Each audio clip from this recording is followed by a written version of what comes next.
اور جو چیز اللہ تعالیٰ نہیں چاہتے وہ یہ ہے کہ اللہ تعالیٰ کی نافرمانی کی جائے، اور ایون سو مچ سو کہ لغو چیزوں میں پڑا جائے۔ لغو چیزیں وہ ہوتی ہیں جن کا نہ دنیا میں فائدہ نہ آخرت میں فائدہ۔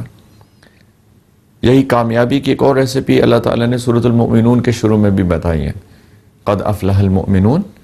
الذین هم فی صلاتہم خاشعون، آگے چل کے الذین هم عن اللغو معرضون۔ تحقیق ایمان والے کامیاب ہو گئے، پھر وہی کرائٹیریا ایمان کا نمبر 1، اور پھر آگے اللہ تعالیٰ نے بہت ساری خصوصیات بیان کی ہیں، ان میں سے ایک خصوصیت کامیابی کی ریسیپی کی کہ یہ لوگ لغو چیزوں سے اعراض کرتے ہیں، لغو چیزوں سے دور رہتے ہیں۔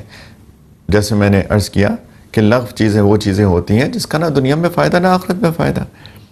آج کل سوشل میڈیا کے دور کے اندر بدقسمتی اس سے شیطان نے جو سب سے زیادہ ہم پہ حملہ کیا ہے، اگر انسان گناہ میں نہ بھی پڑے،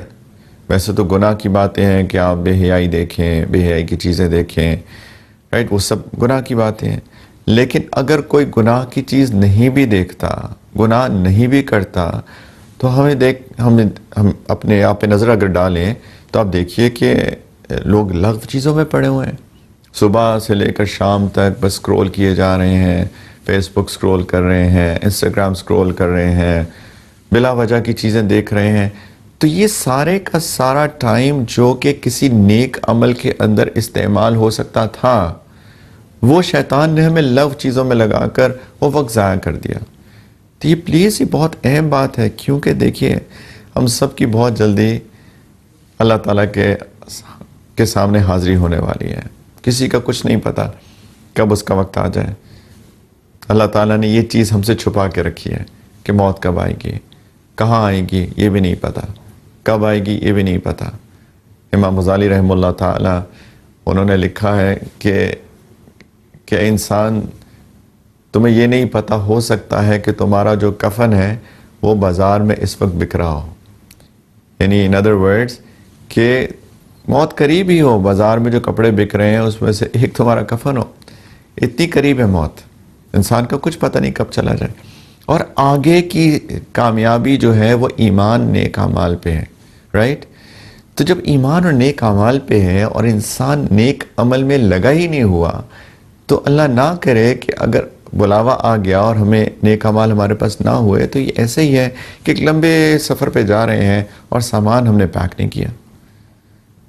کبھی بھی کوئی بھی سفر ہو تو انسان اس کی تیاری کرتا ہے،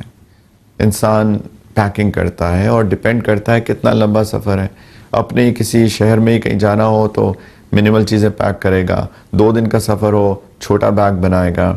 مہینے کا سفر ہو تو میک شور کرے گا کہ بیگ مناسب بھی ہو، اس میں ساری ضروریات کی چیزیں بھی ہوں، روزمرہ کی چیزیں بھی ہوں، رائٹ؟ جس طرح کا سفر ویسی تیاری۔ اور یہ سفر تو بہت لمبا ہے، جنت تک ہے انشاءاللہ، اللہ نہ کرے کہ کوئی جہنم میں جائے، لیکن سفر تو بہت لمبا ہے، اس کی تیاری۔ اسی لیے تو اللہ تعالیٰ نے سورۃ الفجر کے اندر کچھ لوگوں کے بارے میں بتایا جنہوں نے نیک اعمال نہیں کیے ہوں گے کہ یا لیتنی قدمت لحیاتی، کہ کاش میں اپنی اس زندگی کے لیے کچھ آگے بھیج دیتا، کچھ سامان پیک کر لیتا۔ وتزودوا فإن خیر الزاد التقوی، یہ تو حج کے لیے ہیں یہ آیات، لیکن اللہ تعالیٰ نے حج کے سفر کے لیے بھی کہا کہ دیکھو سامان پیک کر لینا، اور سب سے بہترین چیز جو تم ساتھ لے کے جا سکتے ہو خیر الزاد جو ہے وہ تقوی ہے، اور آخرت میں بھی وہ خیر الزاد التقوی، سب سے بہترین سامان جو ہم آخرت کے سفر میں لے کے جائیں وہ تقوی ہے۔ پلیز ہمیں چاہیے کہ ہم اپنے دن کا سکیجول بنائیں اور اس کے اندر میک شور کریں کہ ہم دن میں نیک اعمال کریں۔